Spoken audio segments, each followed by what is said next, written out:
देवराया हरीचा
प्रस्तुतस्थळी तुम्हा सज्जन श्रोते मायबापांच्या सेवेकरिता उपस्थित केलेला भंग महान भगवत भक्त दक्षिण काशी पैठण निवासी शांती ब्रह्म एकनाथ महाराज यांच्या हरिपाठ प्रकरणातील 22 क्रमांकाचा अभंग आणि या अभंगामध्ये नाथ बाबा तुम्हा आम्हा भाविकांना तुम्हा आम्हा साधकांना तुम्हा आम्हा सज्जनांना उद्बोधक अशा भाषेतनं उपदेश करत आहेत आणि तो उपदेश ऐकण्याकरता आपण सर्वजण आज या ठिकाणी एकत्र जमलो। आपल्याला थोड्या मोठ्यांची परंपरा ती असणाऱ्या दगणेश्वराच्या वास्तव्यानं पुनीत झालेल्या क्षेत्रामध्ये श्रोत्रिय ब्रह्मनिष्ठ गुरुनाम गुरु ब्रह्मलीन कृष्णदेव बाबा यांचे आपण सगळे शिष्यगण आहोत आणि त्यांना मला पाहण्याचा योग 2 ते 3 वेळेस दिंडी सोहळ्याच्या निमित्तानं कोलते मामामुळे त्या ठिकाणी आला। 2-3 वेळेस त्यांचं दर्शन घडलं, थोडंफार ऐकण्याचा योग आला आणि त्यांच्या तालमीमध्ये तुम्ही असणारे सर्वजण वस्ताद मंडळी आहात आणि त्यांच्या तालमीतील आत्ताच ब्रह्मलीन झालेले श्री नवनाथ महाराज हे आपल्यातून अल्पावधीत गेले आणि आता या आश्रमाची सर्व असणारी धुरा आमचे असणारे गाथामूर्ती या महाराष्ट्रात ज्यांचं नाव आहे आणि ते कधी कुणाला घाबरत नाही, बोलल्याशिवाय राहत नाही, असं उदार व्यक्तिमत्व अख्ख्या पंढरपूरमध्ये ज्यांचा गवगवा असे राऊत बाबा यांचे असणारे शिष्य श्रीयुत सुदाम बाबा आदमणे त्यांच्या खांद्यावरती आश्रमाची धुरा गुरुनाम गुरु शांती ब्रह्म भास्करगिरी बाबा राऊत बाबा आणि तुम्ही दहीगाव ने असणाऱ्या ग्रामस्थांच्या सहकार्यानं त्यांच्या खांद्यावर आपण दिलेली आहे आणि असणारी त्यांनी चालू केलेली परंपरा आपण आज पुढे चालवत आहोत आणि ती चालवण्याकरता ही असणारी उत्कृष्ट टाळकरी वृंद इकडच्या बाजूनं आता सर्वांचं नामोल्लेख मला माहीत नाही कारण मी दुसऱ्यांदाच या ठिकाणी आलो। पहिल्यांदा नवनाथ बाबा असताना कीर्तन करण्याचा योग आला, दुसऱ्यांदा सुदाम बाबा असताना कीर्तन करण्याचा योग आला। मग सुदाम बाबा वारीला गेलेले आहेत आणि हा योग आमचे असणारे चितळे परिवार हा माझा जुना संबंध आहे. किती संबंध आहे? ज्या वेळेस मला काहीच येत नव्हतं तेव्हापासून आहे. विठ्ठल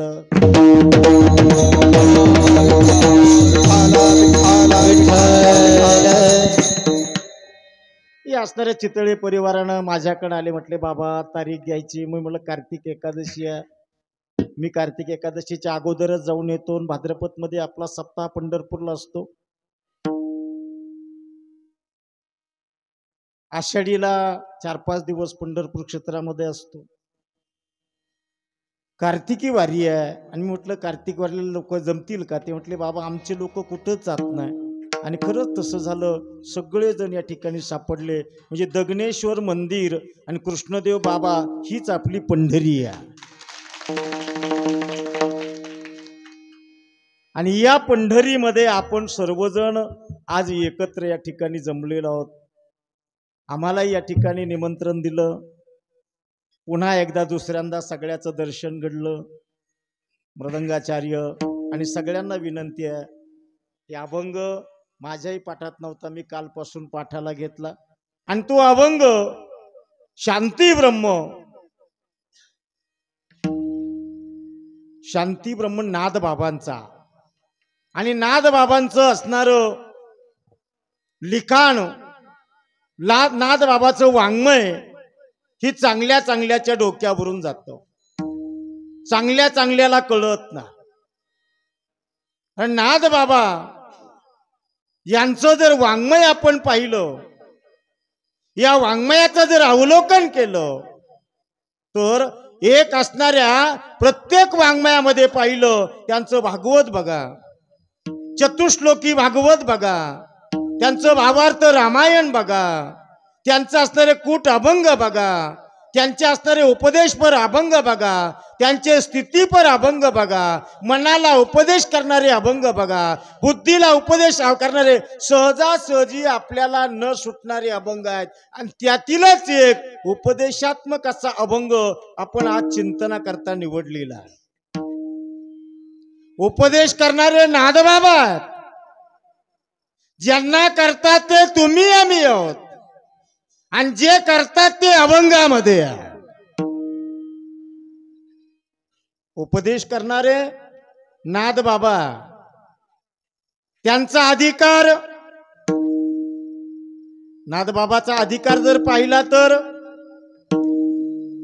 भानुदासाचे कुळी, महाविष्णूचा अवतार, महाविष्णूचा अवतार, महाविष्णूचा अवतार,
उपदेश करणारे नादबाबा. आणि त्या ठिकाणी वर्णन करतायत भानुदासाचे कुळी. कोण? महाविष्णूचा अवतार. महाविष्णूचा अवतार असणारा ज्यांचा अधिकार आहे, ते अधिकारी पुरुष शांती ब्रह्म एकनाथ महाराज. आणि उपदेश करतात तुम्हा आम्हाला. उपदेश करणारे जे आहेत त्यांच्याकडे उपासना महत्वाची आहे. आणि ज्यांच्याकडे उपासना, त्यांच्याकडे उपास्य दैवत महत्वाचं आहे. उपास्य दैवताची ज्यानं उपासना केली तो उपदेश करण्याच्या अधिकारात प्राप्त होतो. विठ्ठल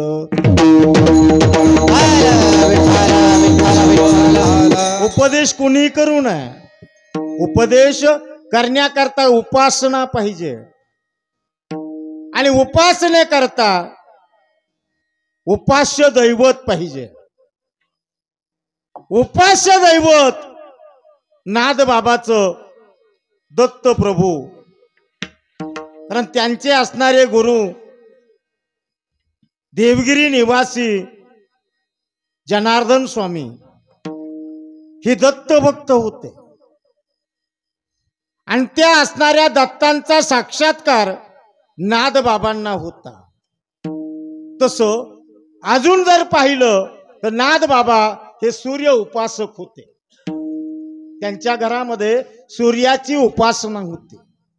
गुरु परंपरेनुसार त्यांच्याकडं दत्त उपासना आली आणि त्या दत्त उपासनेचे एकनिष्ठ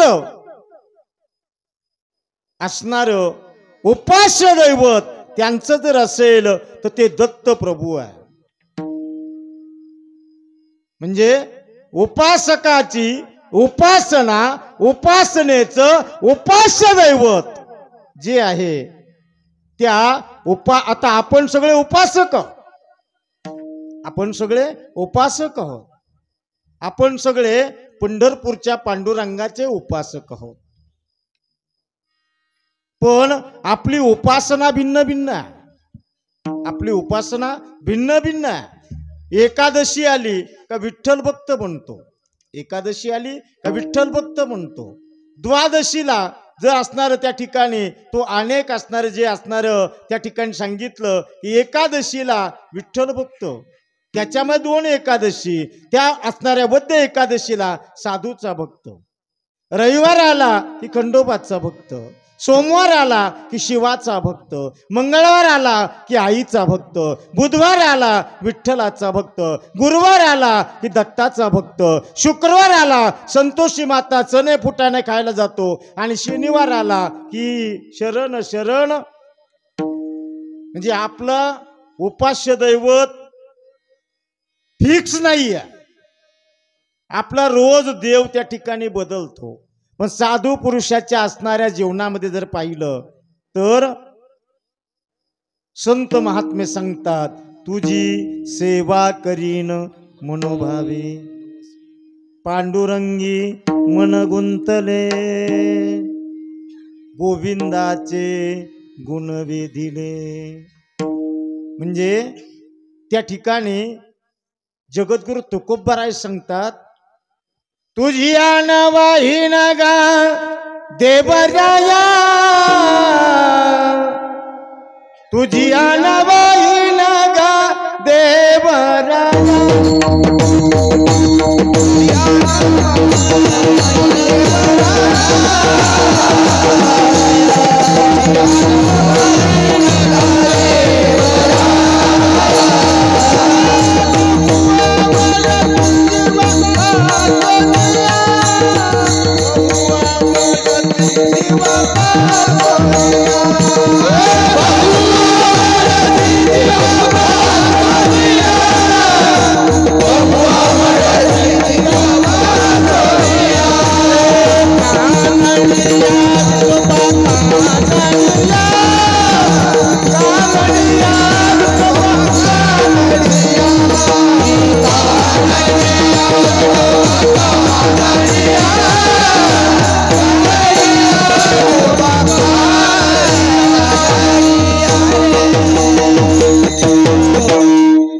संत महात्मे सांगतात, शपथ घेतली आणि सांगितलं बहु आवडसी.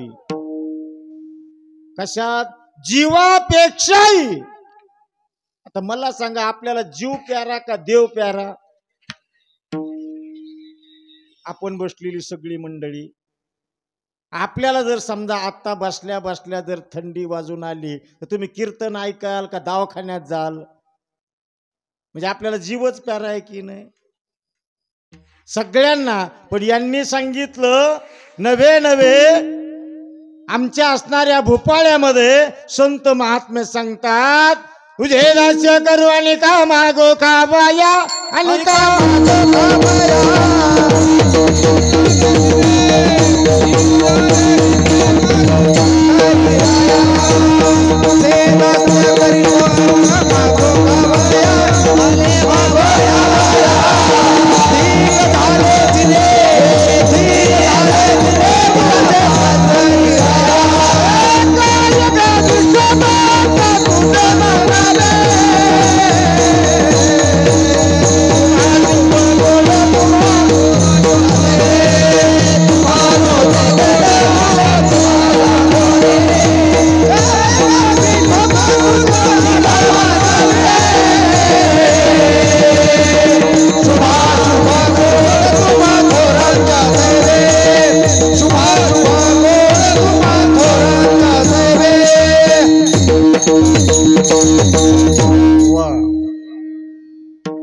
हे सकाळी सकाळी पाहिजे, मग मजा येते. उभट्या काकडा पाहिजे, उभट्या काकड्याला विना घेतलेला पाहिजे आणि मग चाली लावल्या पाहिजे. मग टाळकऱ्याच्या अंगातून घाम निघतो, त्याला म्हणतात काकडा. आणि त्या काकड्यामध्ये अशा सुंदर, आम्ही चातुर्मासाला होतो बोधे बाबाकडं, रोज भजन ऐकायला जायचो. मग त्यांचा काकडा त्या ठिकाणी चातुर्मासात आम्ही ऐकायचो. त्या काकड्या म्हणताना त्यांच्या आवाजाला ती असणारी धार, त्यांचं असणारं ते लयबद्ध काम, आणि 100-200 मुलं समोर बसलेले, मग तो काकडा चालायचा. सांगण्याचा मतितार्थ एक आहे की जे संत महात्मा साधू पुरुष आहे, साधक आहे, ही साधक त्या भगवंताशी एकनिष्ठ आहे. म्हणजे त्यांची उपासना एकनिष्ठ आहे, त्यांचं उपास्य दैवत एकनिष्ठ आहे. आणि त्या उपास्य दैवत एकनिष्ठ असल्यामुळं ते अधिकारानं आपल्याला उपदेश करतात, अधिकारानं उपदेश करतात की ती उपासना करण्याकरता अधिकाराची गरज आहे. अनधिकाऱ्यानं उपदेश करू नये. अधिकार तैसा करू उपदेश, अधिकार तैसा करू उपदेश, साहेब ओझे दास देती देऊ, साहेब ओझे दास देती देऊ. अधिकार तैसा करू उपदेश, अधिकार तैसा करू उपदेश, साहेब ओझे दास देती देऊ, साहेब ओझे दास देती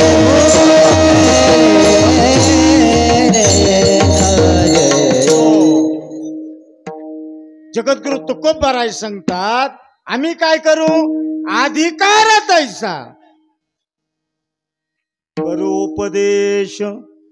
ज्याचा जसा अधिकार असल, रेड्याचा अधिकार पाहिला आणि त्याला दृक नावाची दीक्षा त्या ठिकाणी दिली.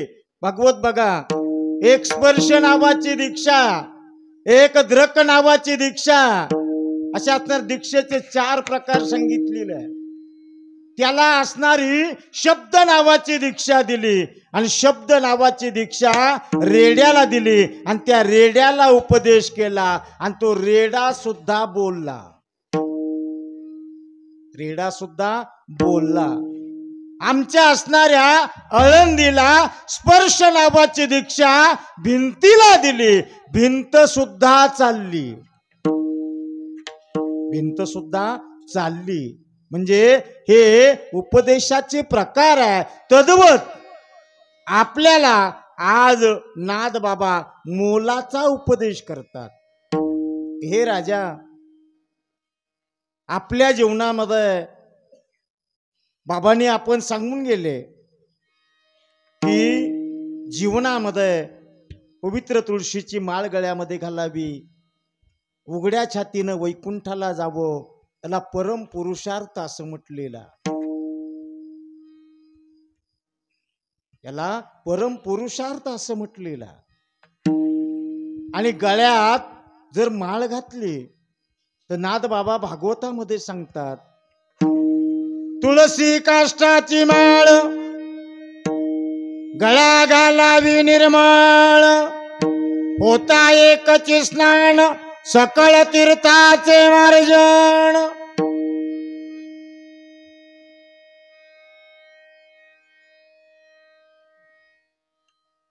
थोडा वेळ, फक्त जास्त वेळ नाही, 8-10 झाले, 9 वाजता आपण संपवणार. 9 वाजेपर्यंत काय करा, मोबाईलच्या नळीला नग द्या, म्हणजे ते कोकणार नाही, काहीच नाही.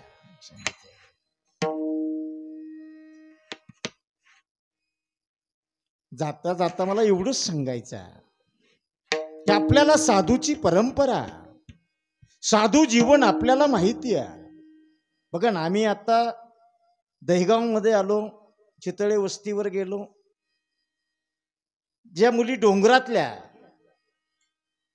त्यांचा काही काल गेला, नंतर दहीगाव भागात त्या ठिकाणी आल्या आणि इथं आल्यानंतर साधूची संगती मिळाली. त्या साधूच्या संगतीमध्ये त्यांनी ज्या वेळेस घरात आरती त्या मुलीनं सगळ्यांना केली तर ती आरती इतकी सुंदर आणि त्या ठिकाणी चालीमध्ये इतकी सुंदर त्यांनी गायली की त्या ठिकाणी मनाला प्रसन्नता निर्माण होते. ही एक साधूची कृपा.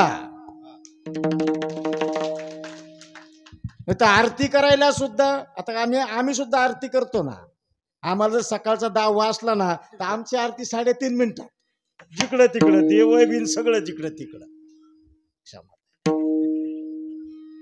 पण यांनी ज्या वेळेस आरती करायची म्हटलं रती म्हणजे प्रेम. ज्याच्या अंतकरणामध्ये प्रेमाची उत्पत्ती होते तो आरती करतो. आणि हे सगळं आपल्या परिसरामध्ये होते हे घडण्याचं कारण आहे साधूची कृपा. कारण का मला वाटतं जगद्गुरु तुकोबाराय सांगतात विठ्ठल विठ्ठल कृपादान केले संती ऐक नाही कल्पांती सरेना. पांडुरंग माझा कृपेचा सागर भरला परंपार भवसिंधू. सत्य गुरु राये ऐक नाही सगळ्यांच्या पाठ.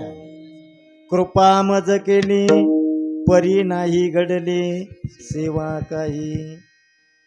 जगद्गुरु तुकोबाराय त्या ठिकाणी सांगतात. तद्वत नाद बाबा आपल्याला सांगतात की हे राजा या मृत्यू लोकात आलास आणि तुला उत्तम नरदेह तनु पावा उत्तम असणार नरशरीर तुला मिळालेला.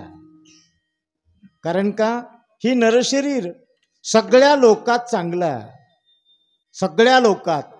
मग त्या ठिकाणी सुवरलोक असेल भुवरलोक असेल तपोरलोक असेल जनलोक असेल सूर्यलोक असेल बुधलोक असेल पितृलोक असेल स्वर्ग असेल पाताळ असेल कैलास असेल वैकुंठ असेल सगळ्या लोकांमध्ये धन्य धन्य मृत्यूलोक म्हणती भाग्याचा कैचा. फक्त मृत्यूलोक आहे आणि या मृत्यूलोकामध्ये आपल्याला उभं नरशरीर मिळालेला. म्हणून आपण भाग्यवान आहोत. आपण भाग्यवान आहोत. आपल्यासारखं भाग्यवान कशाप्रमाणे चला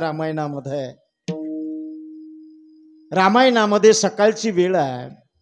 प्रभू रामचंद्र लखनजी सीतामय्या पंचवटीमध्ये आहे. सीतामय्या आतमध्ये कुटियामध्ये आहे. प्रभू बाहेर बसलेले आहे. लखनजी समोर बाणाच्या भात्याला आणि टोक असणारं धार करत आहे. आणि तेवढ्यात त्या ठिकाणी सीता बाहेर आली आणि सीता मातेनं वडाचा वृक्ष पाहिला आणि त्या वडाला एक वेल लागलेली आहे. सीतेनं सांगितलं प्रभू ती वेल किती भाग्याची आहे. प्रभूने पाहिलं आणि सांगितलं नाही सीते खरा तो वृक्ष भाग्याचा नाही. प्रभू खरी ती वेल भाग्याची आहे. नाही सीते ती असणारा वृक्ष भाग्याचा नाही. सीते वेल भाग्याची आहे नाही वृक्ष भाग्याचा. तेवढ्यात असणार बाणाला टोक लावणार लखनजीला प्रभूने हाक मारली लखन मैं कहता हूं लता भाग्यशाली है तेरी भाभी कहती है पेड़ भाग्यशाली है. तू बिरागी संत है तू ही कह दे पेड़ भाग्यशाली है या लता भाग्यशाली है. लक्ष्मण विचारात पडला. तो म्हणला भैया भाभी आप पति पत्नी हो आपस में समझौता कर लो. बोले मुझे क्यों धर्म संकट में डालते हो. काय तुम्ही नवरा बायको आहात. नवरा बायकोचं भांडण म्हणजे ग्लासातलं वादळ असतं. ग्लासातलं वादळ किती महिने टिकत. सकाळी पती पत्नीचे भांडणं झाले. सकाळी पती पत्नीचे भांडणं झाले आणि तिनं राग ब्रीफकेस भरली आणि ती स्टँडकडे निघाली. याने जाऊन द्यावा ना. याने लगेच गाडी चालू केली आणि तिच्याजवळ गेला. तिला गाडीवर बसवलं आणि स्टँडवर गेला. एसटी यायला 2-3 तास अवकाश होते. मग ते दोघं जण स्टँडवर बसले. तो पलीकडून बसला ही अलीकडून बसली. मध्ये ब्रीफकेस ठेवली. 2.5 तास कोणाबरोबर बोललं नाही. कोणीच दोघं एकमेकाबरोबर बोलले नाही. आणि 2.5 तासांनी एसटी आली. एसटीत ती बसली आणि बसल्यानंतर ती म्हणली काय उपाशी तापाशी राहू नका. वरच्या पितळाच्या डब्यात आणि डाळीचे लाडू करून ठेवलेत ते खा. आणि तो म्हणला एवढी काळजी आहे मग तू कुठून चालली? ती म्हणली तुम्ही मला उतराच म्हणणार. म्हणजे पती पत्नीचं भांडण म्हणजे ग्लासातलं वादळ. तर सांगितलं प्रभू आप पती पत्नी हो आपस में समझौता कर लो बोले.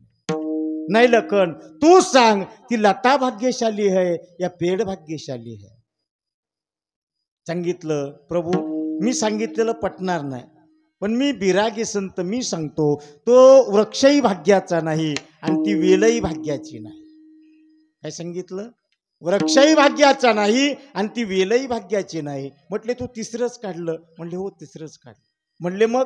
म्हणले ती वेलही भाग्याची नाही वृक्षही भाग्याचा नाही. मग त्या वेलीच्या आणि त्या वृक्षाच्या सावलीला बसलेला पांथस्थ लक्ष्मण भाग्याचा. तसं तुम्ही आम्ही सर्वजण कृष्णदेव बाबाच्या सावलीला बसलेली भाग्यवान मंडळी आहात. इतके आपण भाग्यवान आहात. आणि या भाग्यवानाला नाद बाबा सांगतात की या मृत्यू लोकामध्ये नरदेहासारखं भाग्याचं दुसरं कुठलंच नाही. देव सुद्धा म्हणतात मृत्यूलोकी बाबा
स्वर्गाधिक असणारे जे देवदेव लोक आहेत ते सुद्धा इच्छा करतात आम्हाला मृत्यू लोकात नरशरीर प्राप्त व्हावं. पण त्यांना मिळत नाही. आपल्याला मिळालं ते इतकं चांगलं आहे की माझे जगद्गुरु तुकोबराय सांगतात शरीर उत्तम चांगले शरीर सुखाचे घोसुले शरीरा साध्य होय केले शरीरा साधिले परब्रह्म बरवे झाले आलो या जन्मासी बरवे झाले आलो या जन्मासी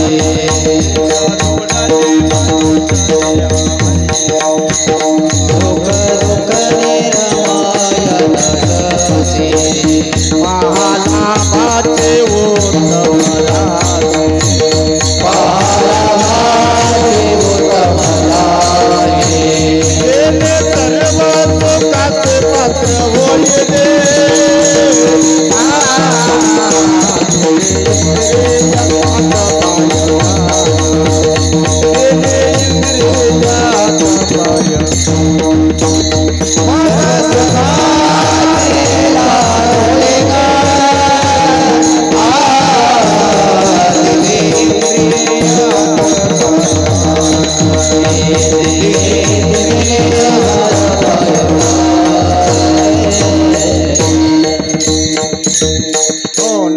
अभंगामध्ये जगद्गुरु तुकोबराय बोलतात हे राजा बरबे झाले आलो या जन्माची जोडले मनुष्य देहाचे महालाभाचे उत्तम राचे देणे सर्व चोकाचे पात्र होई जे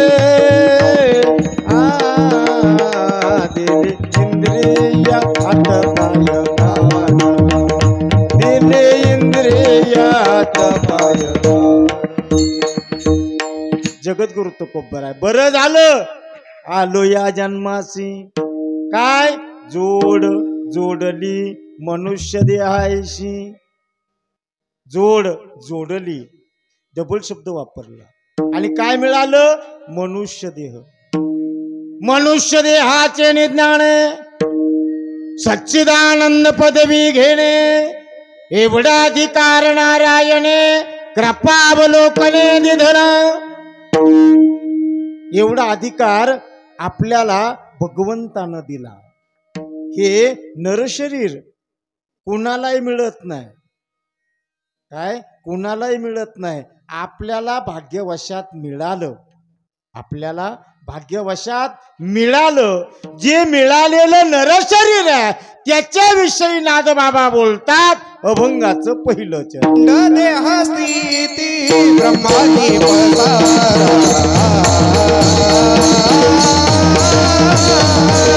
पिंड देह स्थिती ब्रह्माची पसारा पिंड देह स्थिती ब्रह्माची पसारा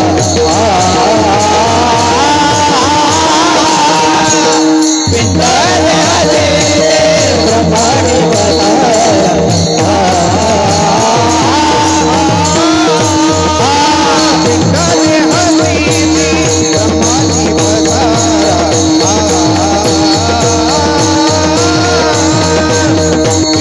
देह स्थिती ब्रह्माची पसारा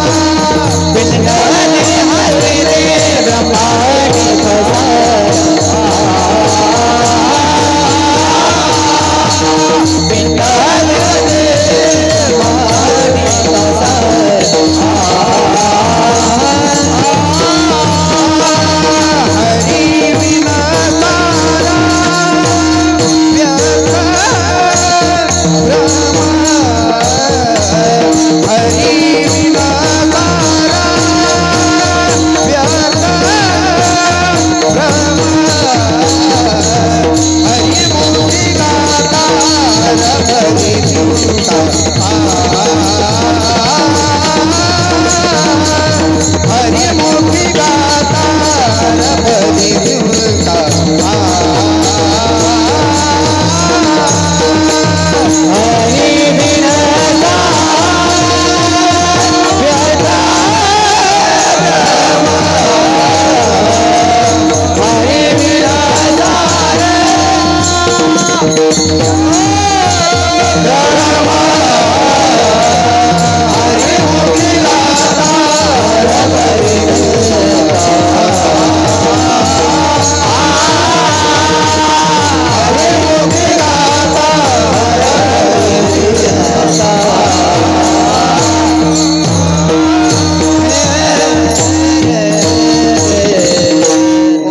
अभंगाच्या प्रथम चरणामध्ये पिंड देहस्थिती ब्रह्मांड पसारा. पिंड मौली ज्ञानोबराय बोलतात. पैस खांबाला टेकून बसलेल्या सच्चिदानंद बाबाच्या हातात लेखण्या. निवृत्तीनाथ दादा ऐकतायत, ऐका ना. पैस खांबाला टेकून बसलेले ज्ञानदात, हातामध्ये लेखणे घेतलेले सच्चिदानंद बाबा आणि समोर ऐकण्याकरता दादा बसलेले आहेत. मी निवृत्तीनाथ दादा बसलेले आहेत. सांगणारे ज्ञानदात, लिहिणारे सच्चिदानंद बाबा आणि ऐकणारे निवृत्तीनाथ दादा आणि ज्ञानदास सांगतात. काय सांगतात? हे 25 हे तत्वाचे घर कुटुंब वस्तीचे तुटे बंध मोक्षाचे गुंताडेत. हे 25 तत्वाचं आहे.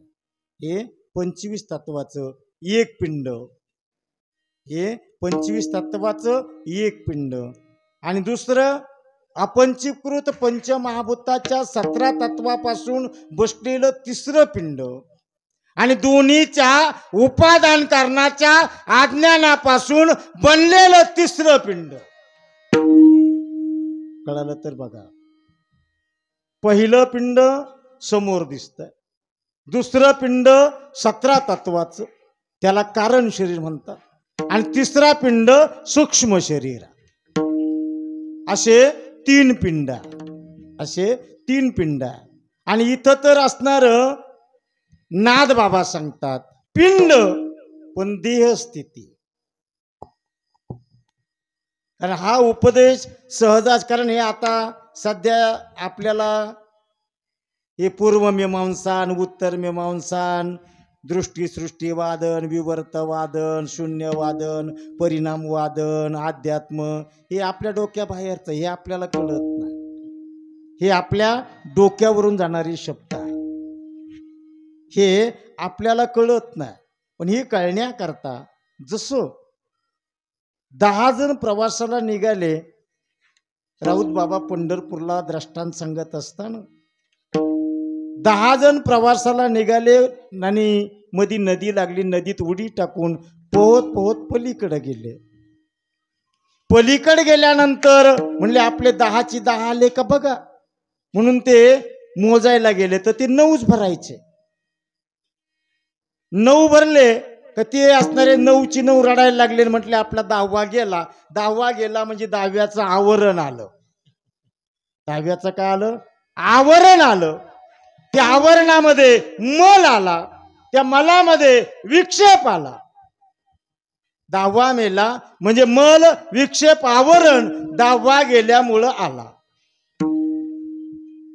त्याच्यावरती त्या 9 जणांच्या पटलावरती उमटलं, आपल्यातला 10वा गेला. पण एक वाटसरू रस्त्यानं चालत असताना, वाटसरू रस्त्यानं चालत असताना म्हटले का रे पोरं का रडतात? म्हणले आम्ही येताना 10 होतो पण आता 9च राहिलो, एक जण बुडाला. त्या वाटसरूने विचार केला आणि मोजले, हे 10 भरले. वाटसरू म्हणलाय तुमच्यातला 10वा आहे. 10वा आहे म्हणल्याबरोबर शास्त्रीय भाषेत शोक मोक्ष झाला. 10वा आहे म्हटल्याबरोबर शोक मोक्ष झाला. पण 10व्याची प्राप्ती करून घ्यायची आहे, 10व्याची प्राप्ती करून घ्यायची. ते म्हणले आमच्या 10वा आहे पण 10वा कुठं आहे? मग त्या वाटसरूने मोजलं 1 2 3 4 5 6 7 8 9 आणि 10व्याच्या पाठीमध्ये धपाटा टाकला. म्हणला हा तुमच्यातला 10वा. असं म्हटल्याबरोबर त्या 10 जणाला निरंकुशा तृप्ती प्राप्त झाली. ही निरंकुशा तृप्ती प्राप्त झाली. पण त्यांना जे आवरण प्राप्त झालं तसं आपल्याला आवरण प्राप्त झालेलं. आपल्यामध्ये मल आहे, विक्षेप आहे, आवरण आहे. आपल्याला जर म्हटलं तुम्ही खरं देव आहे तर आपला भरोसा बसत. तुम्ही म्हणता, मी जर म्हणलो तुम्हाला तुम्ही सगळे देव आहे, तुम्ही म्हणता बाबाच्या गोळ्या संपल्या का काय तपासा. पण माझे जगद्गुरु तुकोबराय वेदांतीय भाषेत बोलत असताना जगद्गुरु तुकोबराय सांगतात, तुका म्हणे कैची कीव कोठे जीव निराळा, कोठे जीव निराळा, कोठे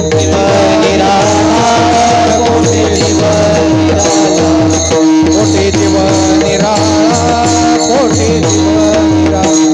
कामाने कैसे की कोठे जीव निराळा, कोठे जीव निराळा, कोठे जीव निराळा.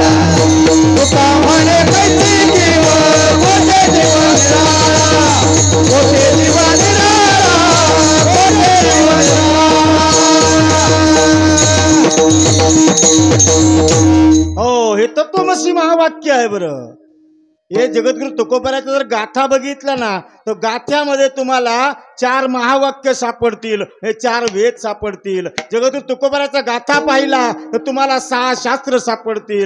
जगद्गुरु तुकोबरायचा गाथा पाहिला तर 18 पुराण सापडतील. फक्त गाथा उचकला पाहिजे. पण हे आपल्याला वेळ नाही, पण मी बोलत नाही. पाहिली पुराणे धुंडाळीली दरुशने, पुराण पाहिले, दरुशने म्हणजे शास्त्रकार सुद्धा पाहिले. नवे नवे त्यांनी असणारं तत्वमसी महावाक्याचा उपदेश करत असताना अनेक प्रकारचे शब्द प्रयोग केलेले आहे. मी वासुदेव तत्वता, पण कधी कळो येईल विचारिता कुणाला आहे ठाऊक सभागिया संता. हे महावाक्य आहे, पण हे आपल्याला कळत नाही. हे आपल्याला कळत नाही. फक्त आपल्याला एकच आपल्यामध्ये आहे, कीर्तन ऐकायचं. कीर्तन ऐकायचं आणि नुसतं ऐकलं तरी सुद्धा आपल्यात बदल होतो. नुसतं ऐकलं तरी बी. एकदा असं घडलं, एक ग्रहस्थ कीर्तनाला आले, येत नव्हते कधी, पण बायकोने बळ बळ बळ बळ बळ आणलं. कधीच येत नव्हतं त्याला कीर्तन, प्रवचन, भजन, हरिपाठ, काही कथा हे त्याला काही माहितीच नव्हतं. पण त्याला बायकोने दम देऊन बळ आणलं कीर्तनाला. आणलं तर मग सगळ्याच्या मागं बसावना. जसं आता वाट्यावर सगळ्याच्या मागं बसले तसं असं मागं बसावना. बसलं नाही ते, सगळं आलं बाबा जवळ बसलं. बाबा म्हणले आलात का? बाबा काय म्हणले आलात का? ती बसलो ते म्हणलं बाबाने आलात का विचारलं, लगेच उठलं निघालं. बाबा म्हणले चाललात का?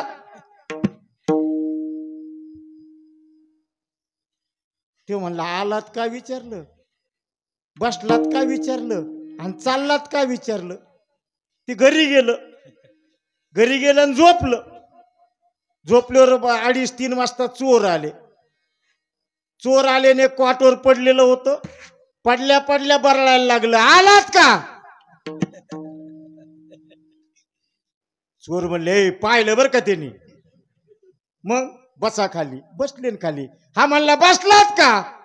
म्हणलं आलेलं पाहिलं, बसलेलं पाहिलं, सकाळी चांदी करीन बरं. लगेच ते निघाले. म्हणला चाललात का? खुशाल जा. एक कीर्तन ऐकलं. एका कीर्तनातले 3 शब्द ऐकले तर घरातली चोरी सुद्धा टळली. तसं ऐकत जावं. तसं काय करत जावं? ऐकत जावं. आणि ऐकणे हा आपला जन्मसिद्ध हक्क आहे. आपला जन्मसिद्ध हक्क आहे. आणि जे ऐकायचंय, जे ऐकायचंय, सासू सुनाचे भांडणं काय ऐकू बरं. ऐकायचंय तर त्या ठिकाणी असणार संत महात्मे सांगतात, हे असणार कान भरोनिया ऐकेन तुझी कीर्ती. ऐकी नाही, हेच ऐकायचं आहे. दुसरं काही सुद्धा ऐकायचं नाही. आणि हे ऐकण्याकरता आपल्याला नरशरीर हे 25 तत्वाचं दिलेलं आहे. पंच ज्ञानेंद्रिय, पंच कर्मेंद्रिय, पंचमहाभूत, पंचतन्मात्र, प्रकृती, पुरुष, महत्त्व, मन, बुद्धी, चित्त, अहंकार हे 25 तत्व आहे. आणि या 25 तत्वाचं हे असणार नरशरीर आहे. आणि हा असणारा पिंड आहे. आणि हा पिंड देहस्थिती, पण हे ब्रह्मांड आहे. आता ब्रह्मांड अनेक आहे. ब्रह्मांड अनेक आहे त्याचा विचार आपल्याला करायचा नाही. कारण ब्रह्मांड जर पाहायचं असतील ना तर आपल्याला गोकुळात जावं लागेल. आपल्याला कुरुक्षेत्रावर जावं लागेल. कारण गोकुळात यशोदा मैयाला दाखवलं आणि कुरुक्षेत्रावर अर्जुनाला दाखवलं. ते पाहण्याकरता आपल्याला तिथं जावं लागेल. आणि त्याचं वर्णन माझ्या माऊलीनं ज्ञानेश्वरीच्या 13व्या अध्यायात केलं. 13वा अध्याय बघा, म्हणजे विश्वरूप दर्शन त्या ठिकाणी दाखवलेला. हे असणार माऊली ज्ञानोबराय सांगतात. आणि ते असणार मला वाटतं संत महात्मे सांगतात, अनंत ब्रह्मांडे उदरी हरि हा बालक नंदागरी, नवल के बडे नकळे कानोबाचे कोढे, नकळे कानोबाचे कोढे, नकळे कानोबाचे कोढे,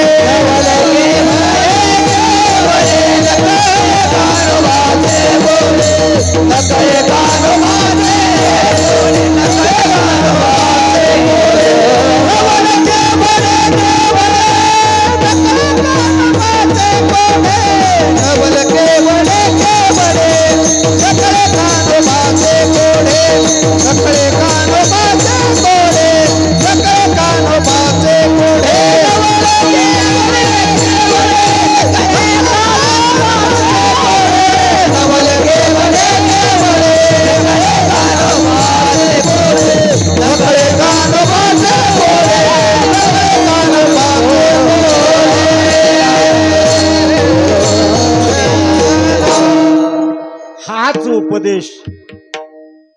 पुणतांब्याच्या चांगदेव बाबाला केला हाच उपदेश. कारण चांगदेव बाबा हे स्वतःला त्या ठिकाणी तपस्वी समजत होते. 14 वेळा त्या पठ्ठ्यानं काळाला पाठीमागं पाठवलं होतं. असे चांगदेव महाराज. मग त्या चांगदेव बाबाला माझ्या असणाऱ्या ज्ञानराज माऊलीनं बोधपत्र लिहिलं, म्हणजे उपदेश केला. आणि त्या उपदेश करत असताना चांगदेव बाबाला माऊली ज्ञानोबाराय 65व्या उभीत सांगतात, हे राजा, निदे परवते निदे जणे, जागृती गिळोनी जागणे, केले तैसे गुंफणे ज्ञानदेव म्हणे. सगळी 65 बघा, कारण ते बोधपत्र आहे, तो उपदेशात्मक पत्र आहे. ते 65 ओव्यात आहे.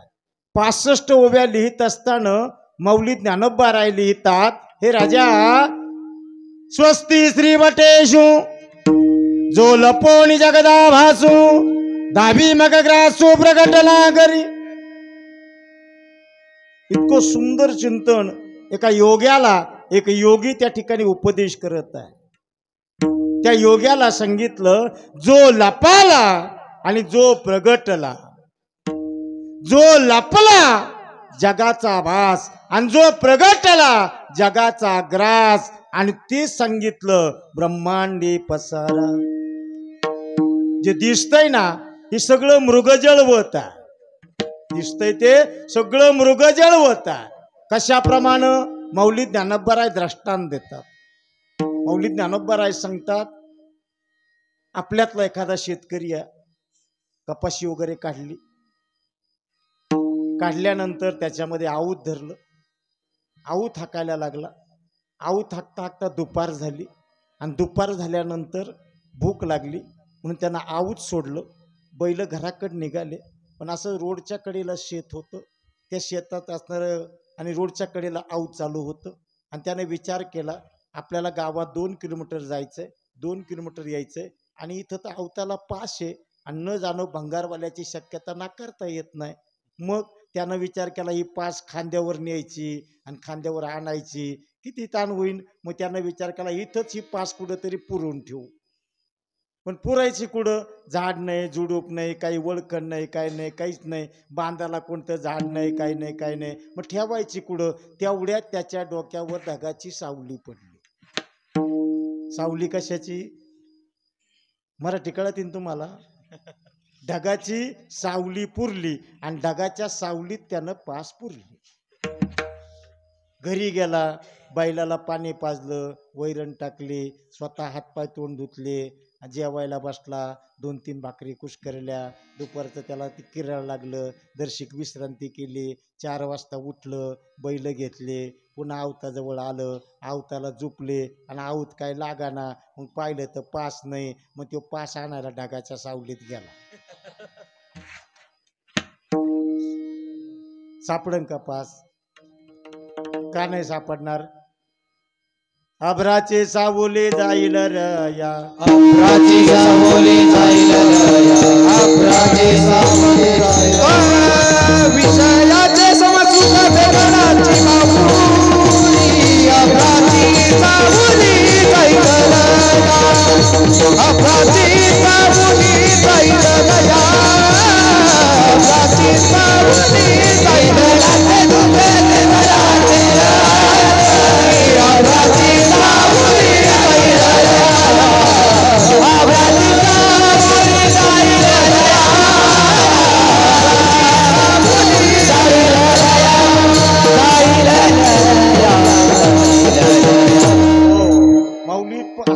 पूर्वार्धातच दृष्टांत आहे आणि उत्तरार्धातच दृष्टांत आहे.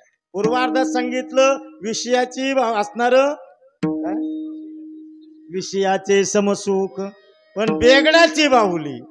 आता ही बेगडाची बाहुली आता तुम्हाला नाही कळायची, पण ही आमचे असणार जुने म्हातारे यांच्या वयातले ते असणार. लहानपणी आमच्या लहानपणी लग्नाला हे काय डीजे नव्हतं, काय नव्हतं, काहीच नव्हतं. मग त्यावेळेस लग्नाला काय पिपाण्या असायच्या फक्त. लईत मोठा असला तर पिपाण्या, लईत मोठा असला तर बँड असायचा. सगळीकडे पिपाण्या. महिना दोन, आता हे कधी लग्न आखाड्यात भाद्रपात मरीताच लग्न होत नव्हते तेव्हा. लग्न कधी व्हायचे? फक्त वैशाखामध्ये, ज्येष्ठामध्ये, तेवढ्याच महिना दोन महिने लग्न सराई चालायची. आणि 2 महिने ते आवाज कानात घुसायचा. कायचा? पिपाण्याचा कानात आवाज घुसायचा. आणि 2 महिने संपले का मग पोरांचे खेळ चालू व्हायचे. पोरांचे पूर्वी मैदानी खेळ होते. चिल्यापाट्या खेळायच्या, सूरपारंब्या खेळायच्या. आता ते राहिलंच नाही. आता फक्त एवढंच राहिलं फक्त. सबजंजा सबजंजा सबजंजा सबजन. त्याला मित्रही लागत नाही, दोस्तही लागत नाही, फ्रेंडही लागत नाही, सकाळी लागत नाही. एकटाच येड्या बाबळीत बसतो. केव्हा रात्रीचे 12 वाजले तेच कळत नाही. इतकं मोबाईल मध्ये आपण त्या ठिकाणी गुंग झालेलो. पण त्यावेळेस मैदानी खेळ होते. आणि त्यावेळेस आमच्या लहानपणी असणारं मग आम्ही काय करायचो? त्यांचे लग्न संपले का मग आम्ही ते असणारं चिखलाचीच बाहुली करायची, चिखलाचाच नवरदेव करायचा. आणि मग त्याला ते असणारं जेवायला पासणारं वराड बोलायचं. मग ते वराड यायचं, जस काय सगळंच यायचं. मग जस काय पत्रावळ्या, त्याला येड्या बाबळीचे पानं, त्याच्या पत्रावळ्या, जस काय लाडू, जस काय जिलेबी, जस काय गुलाबजांबू, सगळं जस काय. आणि शेवटी गुळणागुळणीचा खेळ यायचा.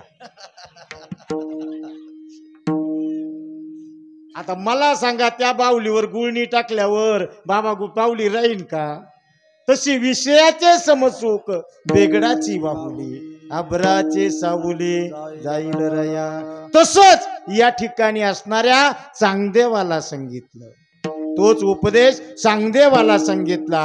हे चांगदेवा, जो लपोणी जगदावासू दावी मग ग्रासू प्रगटला करी. मग त्या पद्धतीनं या मृत्यूलोकामध्ये दिसले ते नासे, नासिले ते पुनरपी दिसे. हे घटिका यंत्र जैसे परिभ्रमे अर्जुन. ही जी आहे ना, हे जे दिसतंय तुम्हाला, हे राहणार नाही.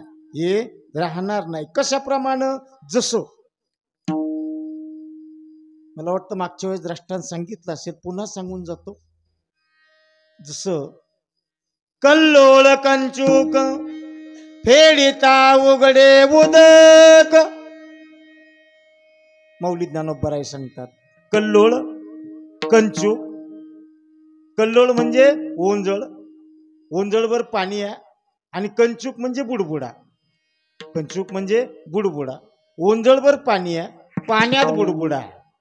पाण्यात बुडबुडा आहे. आता मी तुम्हाला विचारतो, पाण्यात बुडबुडा आहे का बुडबुड्यात पाणी आहे का पाणीच बुडबुडा आहे? जाऊ द्या, तुमचंच सांगतो. तुम्ही आता मळ्यातून, तळ्यातून, खड्यातून, इकडून तिकडून आलात की नाही? काय अरे, कालच असणार या ठिकाणी स्पीकरवर सांगितलं असेल, उद्या त्रिवेणेश्वर देवस्थान हंडी निमगाव इथली रमेशानंदगिरी बाबा यांचं कीर्तन आहे. आणि तुम्ही मनात साचणार 5-6 वाजतात मालकाला सांगितलं, ओ कीर्तनाला जायचंय. मग कीर्तनाला जायचं. मग तुम्ही आला तिथपर्यंत. मग पायानं तुम्हाला आणलं का तुम्ही पायाला आणलं का पाय तुम्हाला घेऊन आले? मराठी कळतीन तुम्हाला. तसं पाण्यात बुडबुडा का बुडबुड्यात पाणी आहे का पाणीच बुडबुडा? नाही कळलं. तुमच्याकडे सगळ्याकडे अलंकार आहेत. आता आम्हाला तिथं ववळलं ना, एवढा मोठा असणारा तिथं जुन्या पद्धतीचा हार होता. त्याला सर म्हणायचे. जुन्या पद्धतीचा सर होता. मला वाटलं दान देते काय, कोणाला माहिती.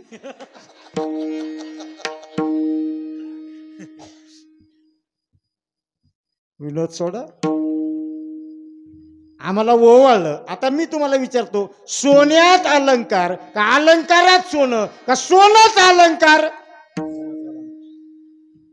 मी बोलत नाही. माझ्या पदरचं मी कधी सांगणार नाही.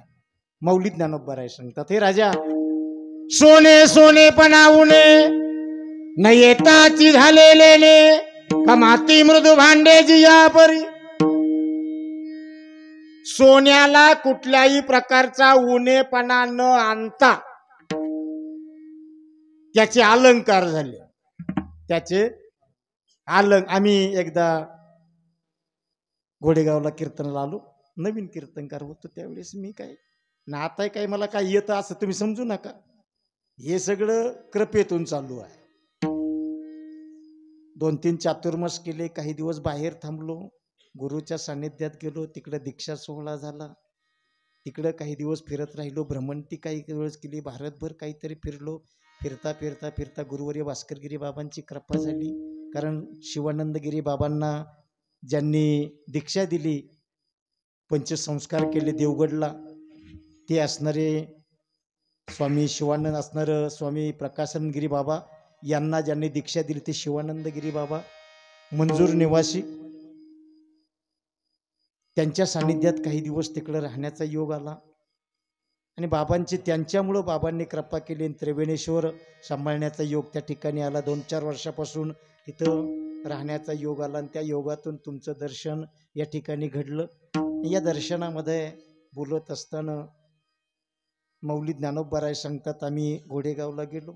घोडेगावला कीर्तनाला वेळ होती, डॉक्टरच्या घरी गेलो. तेव्हाही काही मोबाईल नव्हते, तेव्हा ते घरातले ट्रिंग ट्रिंग वाजणारे फोन होते. आम्ही घरात गेलो, ती घरी आतमध्ये बायकोकडे गेले, म्हणले चहा करा, महाराज आले. आणि तेवढ्यात तो फोन वाजायला लागला, ट्रिंग ट्रिंग ट्रिंग ट्रिंग ट्रिंग. डॉक्टर आले, फोन उचलला. आणि डॉक्टर लोक बोलायला फार इबलिशी असतात, काय बोलतील तपास लागणार नाही. तिकडून त्यांच्या मिवणीचा फोन होता. ते म्हणले दाजी. डॉक्टर म्हणले अहो आम्ही दुपारी आलो, तुम्ही कुठे गेले? ते म्हणले आम्ही बाहेर गेलो होतो. तिनं लाड लाड सांगितलं, दाजी आत्ताच सर करून आणला. डॉक्टर बोलायला हुशार. तो म्हणला तुला पहिला साहेब करून दिला, मागून सर कायला केला?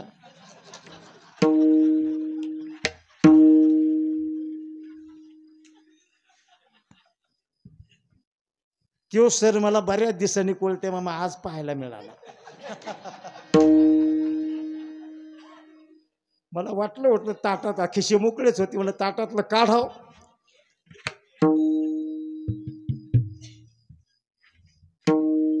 मला एकच सांगायचं आहे की त्या असणाऱ्या सरामध्ये सुद्धा सोनं, त्याच्यामध्ये सुद्धा सोनं. मी बोलत नाही, त्याला संत महात्मे सांगतात, एकच सोने नाना लेने बाळी आली बुगडी जगामध्ये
संत महात्मे इतकं आपल्याला सांगतात. संत महात्मे सांगतात, हे राजा एकच सोने नाना लेने पाळी आणि बुगडी जगामध्ये ब्रह्म दिसे उघडी, ब्रह्म दिसे उघडी जगामध्ये ब्रह्म दिसे एकच माती नाना भिंती, एकच माती नाना भिंती, रांजणाने सुगडे जगामध्ये ब्रह्म दिसे ब्रह्म दिसे. ही सगळं एक आहे. पाणी सोडून बुडबुडा नाही, बुडबुडा सोडून पाणी नाही, तर पाणीच बुडबुडा. काय पाणीच बुडबुड आहे. तसं सोनं सोडून अलंकार नाही, अलंकार सोडून सोनं नाही, सोनंच अलंकार आहे. तसं पिंड सोडून ब्रह्मांड नाही, ब्रह्मांड सोडून पिंड नाही, तर पिंडच ब्रह्मांड आहे. पण दिसतंय ते सगळं भवभ्रम आहे. सांगू तुम्ही सगळ्या माता भगिनी, कोणतं एक व्रत असतं बघा, हरतालिका असते. हरतालिकेला नदीच्या तीरावर जाता, स्नान वगैरे करता आणि वाळूची पिंड करता, त्याची पूजा बिजा करता आणि पूजा केल्यानंतर त्याच्यावरती तांब्याची धार धरता. तांब्याची धार धरता की नाही? तांब्याची धार धरल्यानंतर त्या ठिकाणी ती पिंड राहते का? पिंड केली नाही का तुम्ही? पिंड केली, पण तांब्याची पाण्याची धार धरल्यावर पिंड राहते का? पिंड राहत नाही. त्या पिंडीचं रूपांतर वाळूमध्ये होतं. मग तुमची असणारी शिवपूजा शिवासी पावे, मी बोलत नाही, जगत तुकुबरा बोलतात. मातीचा केला पशुपती, बरी मातीची काय महती, शिवपूजा शिवासी पावे, माती माती माझी समावे. मी बोलत असणार संत महात्मे बोलतात. काशाची केली जगदंबा, बरी काशे नवे अंबा. कितीतरी इतकं चिंतन आहे की आपण किती दिवस ऐकत बसला तरी चिंतन संपणार ना. आणि नाथ बाबाला सांगतात की पिंड देहस्थिती, पण हा ब्रह्मांडी पसारा, हा ब्रह्मांडात दिसणारा सगळा पसारा, हे जे दिसतंय ना, हे जे दिसतंय ना, मला वाटतं काकड्यात सांगितलं, माया वेगणे ब्रह्माला, माया वेगणे ब्रह्माला मनता मी माझे निखरे, मनता मी माझे निखरे, हे तो संपत्तीचे वारे, हे तो संपत्तीचे वारे, सात वारे जाईला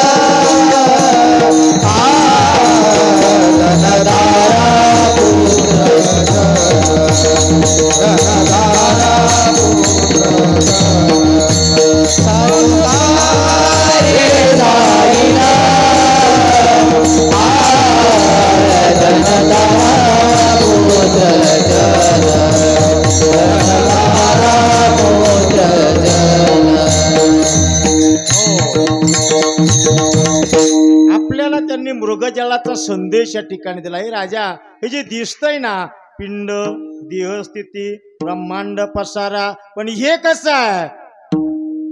हे कसं आहे? हरिविन सारा व्यर्थ भ्रम, स्वप्नीचे चे येले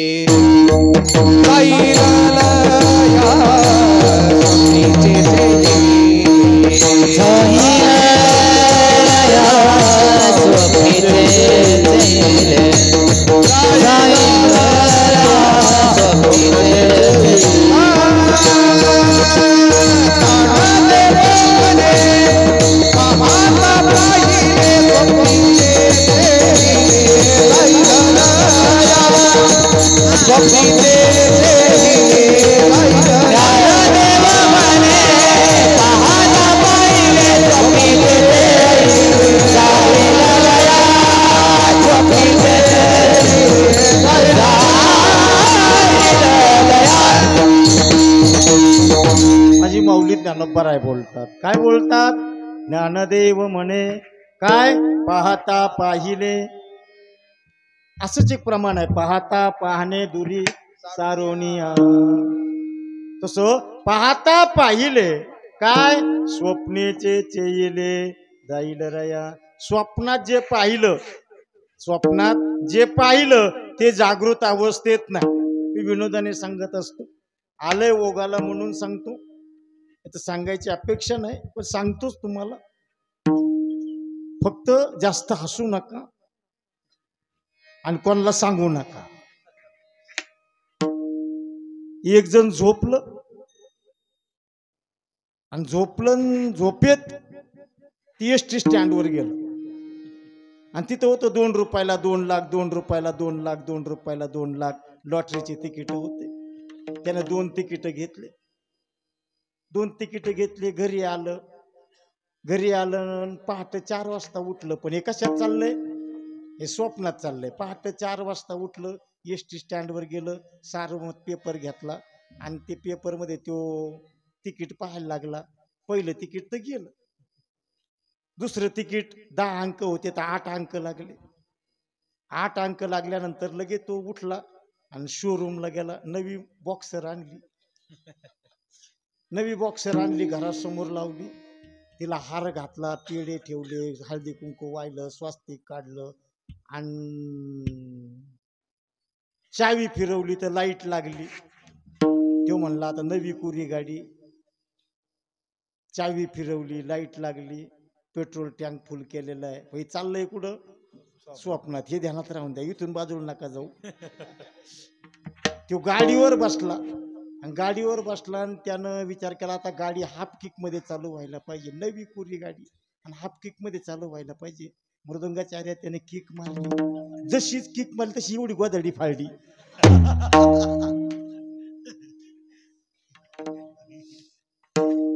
तो म्हणला नवी कोरी गाडी हाफ किक मध्ये चालू व्हायला म्हणून दुसरी मारली ती इतकी लांबलाचा.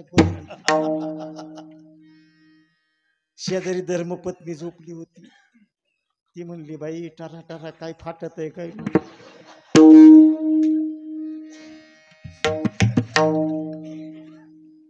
तिनं उठून बसायचं आणि तिसरी किक मारायचं. एकच टाइम गोदरेचे 2 तुकडे केले. ती म्हणली ओ ओटा. तो म्हणला गप, माझी गोदडी गाडी चालू व्हायला. ती म्हणली गाडीचा जाळ होऊन द्या पण गोदडी फाटली ना. आता सुधरून ऐका, आपण त्याचे सख्खे साडू भाऊ. उठला तेव्हा गाडी तिथं होती. गाडी नव्हती पण तिथं गोदडी फाटलेली होती. तद्वत महाराजांनी सांगितलं स्वप्नीचे चेले जाईल रया. हे दिसतंय ना, हे दिसणार सगळं एक प्रकारचं मृगजळवत आहे. याच्यामध्ये एकच फिक्स सिंबॉल नादबाबानं दिला, हरिविन सारा व्यर्थ भ्रम. एक त्याच्यातला हरी काढला तो सगळा भ्रम आहे. आणि त्या हरीमुळे काय घडलं? अभंगाचं द्वितीय. तो एक हरी नावाचा चिंबॉल ज्यानं पकडला, काय हरी नावाचा चिंबॉल ज्यानं पकडला त्यांचं नामनिर्देश केलं शुक, याज्ञवल्क, दत्त, कपिल मुनी. ही साधी माणसं नव्हते. एक शुक, हे सुजाळ मातेच्या पोटामध्ये व्यास पत्नी सुजाळ माता, त्या सुजाळ मातेच्या पोटामध्ये 12 वर्ष राहिले होते. 1 नाही 2 नाही तर 12 वर्ष. संत महात्मे सांगतात बामणाचे पोर एक खेळासी 12 वर्ष कापत नागवेची पळून गेले रे. है की नाही? बामणाचं पोरग या खेळाला घाबरलं आणि शुकानं व्यासानं सांगितलं शुका बाहेर. सांगितलं दादा या मायेतून सोडवणारं कोणी असेल तर मी बाहेर येतो. सांगितलं शुका 18 पुराणाचा करता व्यास तुझ्या समोर आहे, तुला कुणाची भीती आहे? ऐका ना, आतल्या बाळाचा आवाज आला, दादा पुत्रमुख पाव ही पहिली माया तुम्हाला, तुम्ही मला काय मायातून सोडवणार? त्यावेळेस ते बाहेर आलं आणि नागवच पळून गेलं आणि एका जंगलामध्ये तपश्चर्याला बसलं. इतकं उग्र तप केलं इंद्राला सुद्धा भीती वाटू लागली. हा माझी जागा घेतो की काय म्हणून त्याची तपश्चर्या भंग करण्याकरता त्या ठिकाणी रंभेला पाठवलं.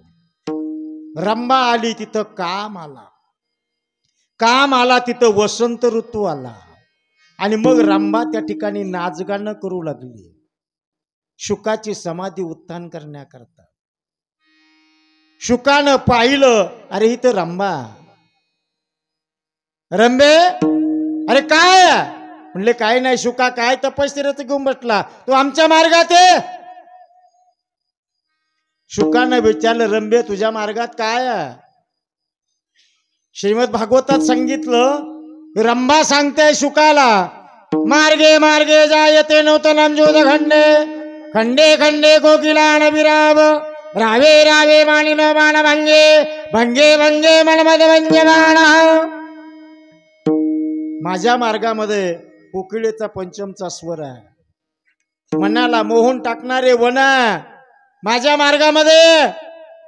शुकानं सांगितलं तुझ्या मार्गात ते आहे, पण माझ्या मार्गात ऐक ना. शुकानं सांगितलं माझ्या मार्गामध्ये मार्गे मार्गे जायते साधू संगे, सोंगे संगे श्रूयते कृष्ण गिरते, कीर्तो कीर्तो नदस्तकार वृत्ती, वृत्त वृत्त सच्चिदानंद वाचा. शेवटी रंभेनं सांगितलं, शुका आम्ही स्वर्गातल्या अप्सरा आहोत, मृत्यू लोकातल्या नाही. मी जर माझं पोट कापलं तर माझ्या पोटातला वास 6 किलोमीटर वाद जाईल, असं आमच्या पोटामध्ये या ठिकाणी असणार, असं आमचं सौंदर्य आहे. त्यावेळेस शुकानं विचार केला, हिची थोडी मजा करावी. म्हणून शुकाचार्य म्हटले, रंभे मी चुकलो म्हणे. काय म्हटले? मी चुकलो म्हणे. रंभा म्हटली, चुकलो म्हणण्यात माझं 100% काम झालं. रंभेने विचारलं, शुका काय चुकला रे? शुकानं सांगितलं, एकच चूक झाली. काय चूक झाली? 12 वर्ष व्यास पत्नी सुजाळ मातेच्या पोटात राहण्यापेक्षा तुझ्या पोटात राहिलो असतं तर बरं झालं असतं. ते शुकाचार्य नादबाबा सांगतात की शुक, याज्ञवल्क्य, दत्त आणि कपिल मुनी.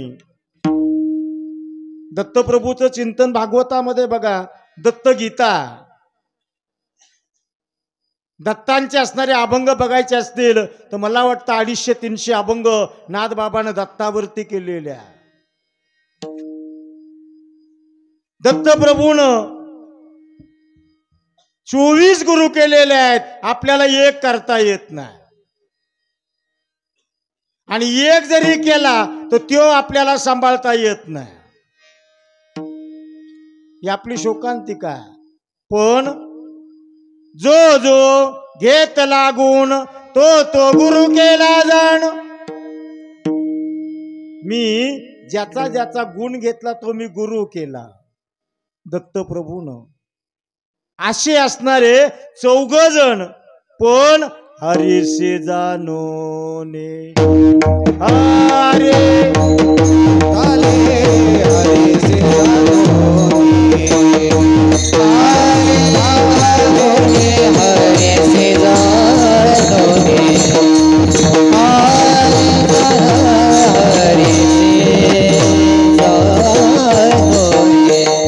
त्यांनी काय केलं? हरिभजन करा. पेने चुके पेरा 84चा. आणि म्हणून जीवनामध्ये काही करू नका तुम्ही. मी तर माझ्या शब्दात सांगत असतो, तुम्हाला पटो अथवा ना पटो, परत बोलवो न बोलवो, की गुरुचा प्रसाद आहे म्हणून मी तुम्हाला सांगतो. आज परिस्थिती अशी आहे, फार बिकट परिस्थिती आहे. इतकी बिकट परिस्थिती आहे, बोलणं सुद्धा अवघड आहे. पण जाता जाता मी तुम्हाला सांगेल, बाबा तुम्ही गळ्यात माळी घालू नका आणि चंद्रभागेतही पालथे पडू नका, काय गरज नाही. बाबा मागच्या 2 वर्षापूर्वी चंद्रभागा स्वच्छ केली, 7 टन कपडे सापडले चंद्रभागेत. किती? 7 टन, क्विंटल नाही. आणि ते कपडे सगळे आपलेच आहे. कपडे आपलेच आहे. आपण पुण्य म्हणून ते कपडे टाकतो. पण समजा एखादा वारकरी गेला आणि त्या वारकऱ्याच्या पायात ते कपडे अटकले आणि तो जर पाण्यात पडला आणि त्याचा जर पाय मोडला तर टाकणाऱ्याला आशीर्वाद देत असेल. मग तुमच्या असणाऱ्या आईची चोळी तुम्ही चंद्रभागेत टाकण्यापेक्षा रस्त्याला एखादी भिकारीन बसलेली आहे त्या भिकारणीला द्या. ती भिकारीन अंगात घालीन, 8 दिवस आपल्या आबरूचं रक्षण करील आणि तुम्हाला आशीर्वाद देईल. हे महत्वाचं आहे. आणि म्हणून मला वाटतं माझी माऊली सुद्धा सांगते, तुम्ही जीवनात काहीच करू नका, 2 पथ्य सांभाळा जीवनामध्ये. धर्मानं वागा आणि नीतीनं प्रपंच करा. काय? धर्माशी नीतीशी शेष भरी, एवढं जीवनामध्ये करा. आणि हे करत असताना या ठिकाणी असणारं यांनी काय केलं? फक्त हरिनाम घेतलं.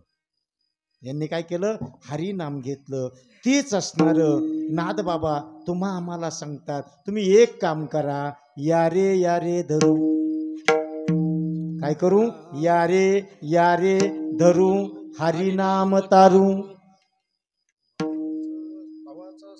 भवाचा सागरो भय नाही. मग हा असणारा अथांग समुद्र आहे. या समुद्रामध्ये तुम्ही जर आम्ही नामाचे दार नेनो प्रकार हे सर्व विठ्ठल लगे जाना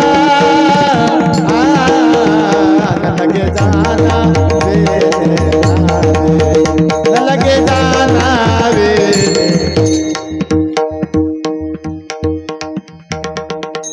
सदा नाम घोष एक गावे आम्ही. एक नाही, फक्त एवढंच जीवनामध्ये करायचं. आणि ते कुणी केलं? विठोबा रखुमा.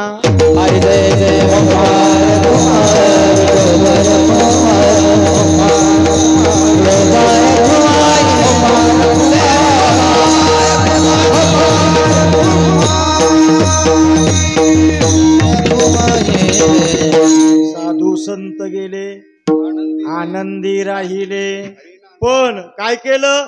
हरिनामे झाले कृतकृत्य. बघा तुम्ही, तुमच्या जवळच उदाहरण आपले असणारे कृष्णदेव बाबा यांनी काय केलं? फक्त हरिनाम केलं.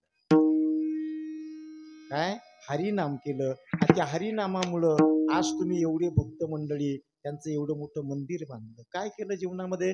फक्त हरिनाम केलं. आणि तेच तो नाथबाबा सांगतात, साधू संत गेले, आनंदी राहिले. सगळ्याचे उदाहरण बघा. कानोपात्रा खोदू पिंजारी तो दादू भजनी अभेदू. काय केलं? तुका म्हणे येथे भजन प्रमाण काय थोरपण. म्हणून साधू संत गेले, आनंदी राहिले, हरिनामे केले, झाले कृतकृत्य. हरिनामामुळं त्यांना कशाची चिंता नाही, काही करण्यात शिल्लक राहिलं नाही. माझ्या जगद्गुरु तुकोबराने घरादाराचा सगळ्याचा त्याग केला. माझ्या नाथबाबानं त्या असणाऱ्या पैठण क्षेत्रामध्ये इतकं मोठं भक्तीचं तांडव उभा केलं की त्या ठिकाणी असणारं आंबेजोगाईचे दासोपंत, हे दासोपंत स्वामी सुद्धा आले की ज्यांनी 1.25 लाख ओव्या ज्ञानेश्वरी सारख्या ग्रंथावरती लिहिल्या. हे हरिपिटू भक्तीचा डांगोरा. काय घडतं? कळी काळाची दाखदरारा.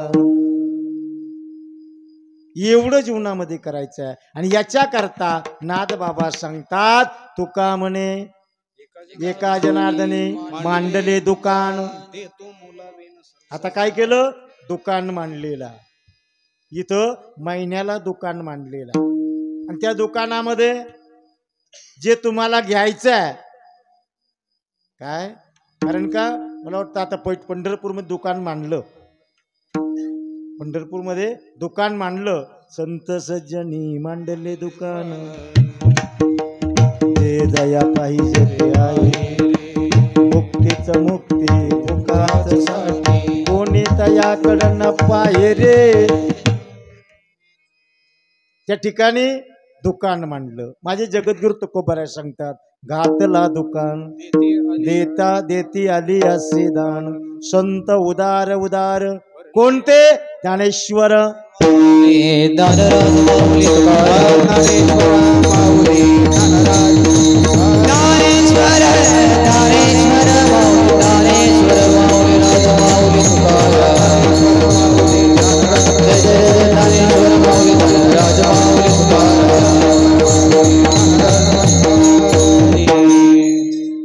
दुकान हरी, या हरीचं फार मोठं, कारण अभंगामध्ये जर पाहिलं, पहिल्या शब्दात हरी आला, पहिल्या चरणात हरी आला, दुसऱ्या चरणात हरी आला, शास्त्र तिसऱ्या का चौथ्या चरणात हरी आला, 2-4 ठिकाणी हरी आलेला आहे. या हरीचं फार मोठं चिंतन मला वाटतं संस्कृतमध्ये रुष्यती ती हरणे, पापाचा आविर्भाग हरण करतो तो हरी. असा जो हरी आहे त्या हरी नामाचं नित्यानं आपण सगळ्यानं जप करावा, एवढंच आपल्याला दग्नेश्वराच्या चरणी परमपूजनीय गुरुवर्य ब्रह्मलीन कृष्णदेव महाराज, नवनाथ महाराज यांनी सांगितलं. आणि आता सुद्धा सुदाम बाबा सांगत आहेत, या टाळकऱ्यांच्या असणाऱ्या सान्निध्यामध्ये मृदंगाचार्य तुम्ही सर्वजण या ठिकाणी, ही असणारी मासिक वारी आहे. सगळ्यांना आता प्रसाद या ठिकाणी आहे, प्रसादाचे अन्नदाते सुद्धा महिन्याच्या महिन्याला आहेत. मग सर्वांना नम्र विनंती आहे, पवित्र तुळशीची माळ गळ्यामध्ये घाला, उघड्या छातीनं वैकुंठाला जा. याला परमपुरुषार्थ असं म्हटलेलं आहे. बिगर माळीचं मरू नका, बिगर माळीचं माणूस मरत नाही, आणि बिगर माळीचा मेला तर दुसऱ्याला लागल्याशिवाय राहत नाही.